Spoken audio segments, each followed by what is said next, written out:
আমি ঢাকা নয়ের স্বতন্ত্র প্রার্থী হিসেবে যে মনোনয়ন আবেদনপত্র দিয়েছিলাম সেটা আপাতত গৃহীত হয়নি, কিন্তু আমরা আপিল করব। আপিল করার প্রক্রিয়া আমরা ইতিমধ্যেই শুরু করেছি। কারণ হিসেবে যেটা নির্বাচন কমিশন বলেছে, আপনারা জানেন যে স্বতন্ত্র প্রার্থীর জন্য বিধি অনুযায়ী 1% ভোটারের স্বাক্ষর নিতে হয়।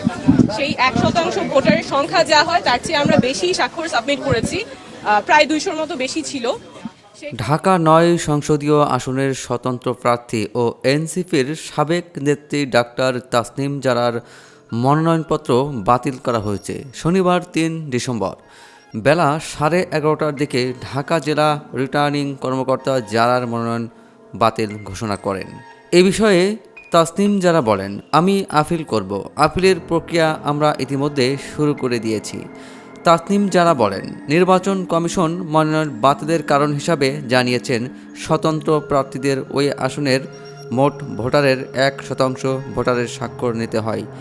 এই 1% ভোটারের স্বাক্ষরের চেয়েও আমি প্রায় 200 বেশি স্বাক্ষর জমা দিয়েছি।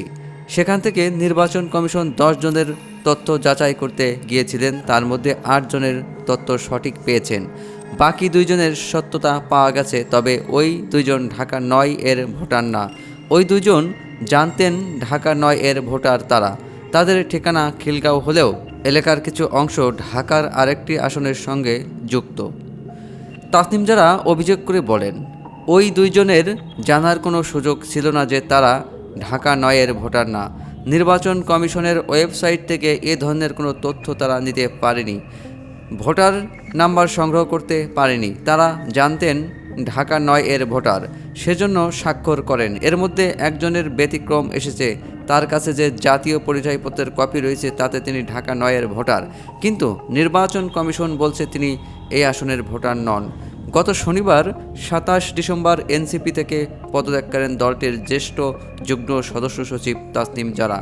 ওই দিন সন্ধ্যায় ফেসবুক পোস্টে তিনি জানান, কোনো নির্দিষ্ট দল বা জোটের প্রার্থী হিসেবে নয়, স্বতন্ত্র প্রার্থী হিসেবে ঢাকা 9 থেকে নির্বাচনে অংশ নেবেন তিনি।